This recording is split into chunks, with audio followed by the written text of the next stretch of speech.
Hi, and welcome to my second conversation about creativity, personal creativity, global creativity, how it all links together, in my opinion. And some of you will know that I am someone who loves talking about my own personal experience. I like talking about my own struggles to stay creative, my ups and downs, and my quest, my lifelong quest to find ways to be in that creative state and to stay in that flow mode, so that I can create something that's good, because I know it's there. I know that it's all there and that I have that potential, and yet I'm so often frustrated by my own limitations, my own constraints, not to mention the constraints of the world. And I'm also someone who wakes up in the middle of the night thinking I found the Holy Grail, the magic key to unlock flow, continual flow. Not only will it make me creative all the time, but I'll be able to share it with the world.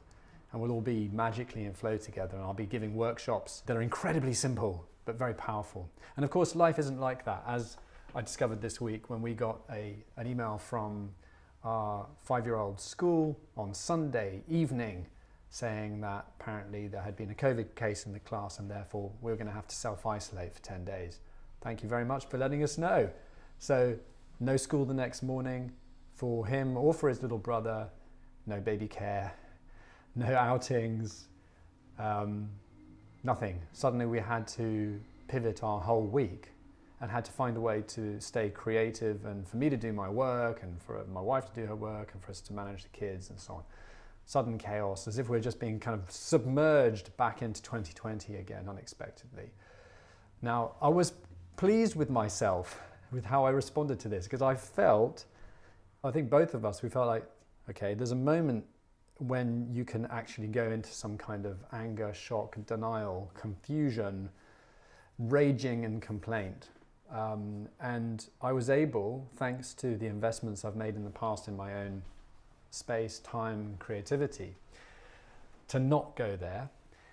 There's enough of a pause in me to say, okay, I can deal with this.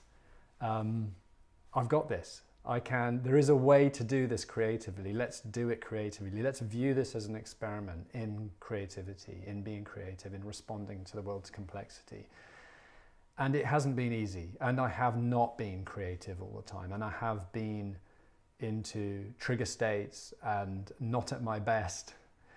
But I've also come through it, and we've come through it, and we've learned things, really, really important things about ourselves as a family and about how we function. But more importantly than that, I'm beginning to feel comfortable with the idea that we are living in a time of just continual creative provocation.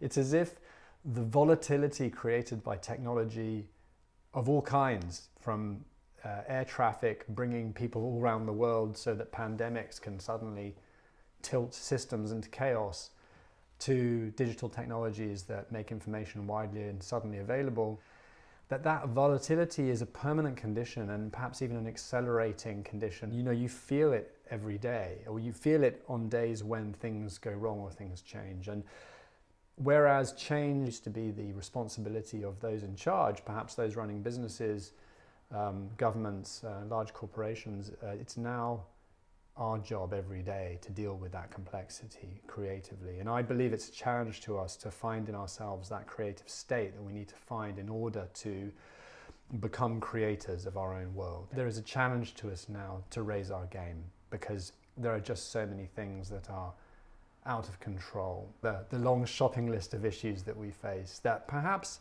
you could say we've lived with for centuries and life was ever thus, and yet now, because of the volatility created by technology, we each are, it's in our face. We're each faced with the personal responsibility for taking on some kind of ownership of this. It's time for us to step up. I'd love to hear your stories of volatility at home, of how this crazy world has affected you and how you've dealt with it for good and bad. I've got to say, I'm the first person who doesn't deal with things well all the time.